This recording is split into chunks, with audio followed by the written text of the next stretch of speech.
bạn suốt đây từng ọc nè với một chụp nhầm điện thoại bạnในថ្ងៃដែរខ្ញុំនឹងមកបង្ហាញអំពីកលឹះម្យ៉ាងដែល YouTube រកចំណូលបានថ្លៃបាទនៅចឹងដូចនៅក្នុងចំណងជើងខ្ញុំដាក់ហើយនៅប្រទេសជប៉ុនឬក៏ជន YouTube របស់ជប៉ុនអាចរកបាន 1M រហូតដល់$4,000ទៅ$6,000បាទស្ដាប់មិនច្រឡំទេគឺ 1M 4,000ទៅ$6,000តើហេតុអ្វីបានជា YouTube របស់ជប៉ុនបានថ្លៃយ៉ាងនេះបាទដោយសារជនជាតិជប៉ុនគឺជាប្រទេសជប៉ុននេះវាថ្លៃជាងគេនៅលើពិភពលោកយើងនេះប្រទេសដែលថ្លៃគឺជប៉ុនហើយនិងអាមេរិកប៉ុន្តែជប៉ុនថ្លៃជាងគេដោយសារជនជាតិជប៉ុនគាត់កម្រិតនៃការមើលរបស់គាត់គឺល្អក្នុងការជនជាតិនេះគាត់មើលវីដេអូមើលទល់ចប់បាទរឿងដែលគាត់ត្រូវមើលគឺគាត់មើលបាទគាត់មិនមើលគឺគាត់មិនមើលតែម្ដងបាទអញ្ចឹង1 MU រយៈពេល10នាទីអាចរកបាន$4,000បាទចំណែកសំណួរសួរថាបើថ្លៃយ៉ាងហ្នឹងតើអាចមានលុយប្រកបណាស់វាថ្លៃក៏ប៉ុន្តែក៏មិនងាយនឹងធ្វើបានដែរបាទនេះឯអ្នកដែលមានចំណេះជំនាញឬក៏ហៅថាការយល់ដឹងជាមួយនឹងការរស់នៅរបស់ជនជាតិជប៉ុនស្គាល់អំពីវប្បធម៌អរិយធម៌របស់ជនជាតិជប៉ុនគឺងាយស្រួលក្នុងការផលិតនៅ YouTube ឲ្យជនជាតិជប៉ុនមើលបាទមិនមែនថាជនជាតិជប៉ុនមើល YouTube លុះត្រាតែ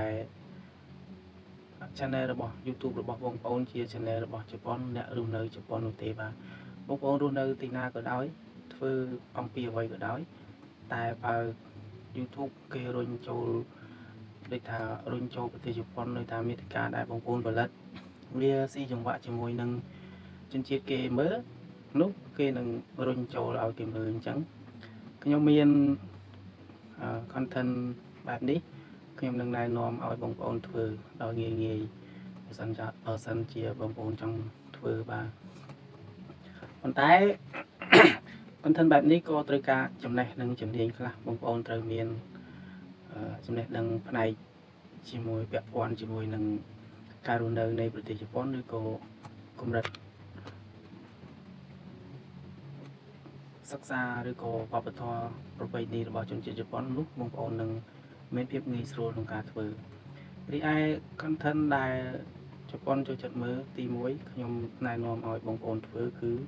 កីឡាបាទជនជាតិជប៉ុនមិនថាក្មេងចាស់ប្រុសស្រីគឺសំខាន់បំផុតរបស់គាត់គឺគាត់និយមមើលកីឡាបាទមើលស្ដាប់ជួនកាលគាត់ទំនេរគាត់មើលគាត់មិនទំនេរក៏គាត់បើកស្ដាប់ដែរបាទគាត់អាចបើកជា YouTube ដាក់ក្នុងកតាបដូចថាគាត់ជិះរថភ្លើងគាត់បើកដាក់ក្នុងកតាបហើយគាត់ស្ដាប់កាសគាត់អត់មើលទេដោយសារ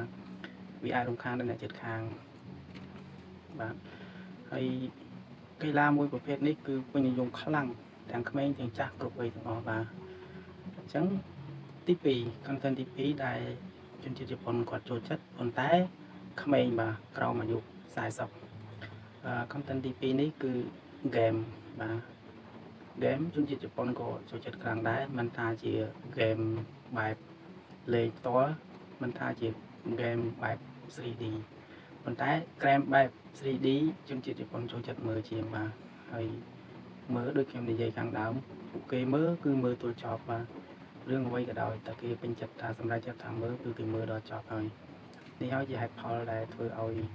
YouTube របស់គេជនជាតិជប៉ុនវាមានតម្លៃខ្ពស់បាទហើយទី3 content ទី3គឺជាមាតិកាមួយយ៉ាងបែប relax បាទ relaxing relax នេះមានន័យថា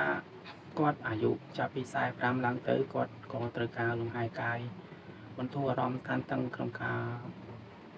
បែបលក្ខណៈបន្ធូរពីភាពហត់នឿយការងាររបស់គាត់មកពីធ្វើការវិញគាត់មើល YouTube បែប relax បាទ relax មួយប្រភេទនេះអាចនិយាយបានថាចូល camping បាទ solo camping របៀបបោះតង់របៀបធ្វើម្ហូបតាមតំបន់ដាច់ស្រយាលតាមកន្លែងដែលមានទេសភាពស្អាតមានទឹកហូរទឹកធ្លាក់អីចឹងទៅហើយមានភ្លេងជា relax slow បាទគឺពួកគាត់ចូលចិត្តមើលបែបនេះដើម្បីបន្ធូរអារម្មណ៍របស់គាត់ឲ្យវាធូរស្រាលប្រសាទបណ្ដែតតាមបរិយាកាសដែលគាត់ចង់បានអញ្ចឹងទៅបាទប៉ុន្តែ content ទី3នេះវាក្រោម ក្រោមគេបន្តិចបាទក្រោម game ឬក៏ក្រោម content ទី1បាទបាទអញ្ចឹងបើបងប្អូនសម្រេចចិត្តជ្រើសយក content ណាមួយធ្វើក៏អាចសិក្សាស្វែងយល់បន្ថែមរៀនសូត្រនិងមើលនៅបណ្ដាញសង្គមបន្ថែមហើយធ្វើវាឲ្យបានល្អនោះ YouTube នឹងរុញចូលដល់ជនជាតិជប៉ុនមើលបង្កើនបាទអញ្ចឹងវីដេអូខ្ញុំមានតែប៉ុណ្្នឹងសង្ឃឹមថាបងប្អូនអរគ្នានឹងធ្វើនៅមាតិកាណាមួយដើម្បីទទួលលុយពី YouTube ឲ្យបានច្រើនទាំងអស់គ្នាបាទជួបគ្នានៅវីដេអូក្រោយបាយបាយ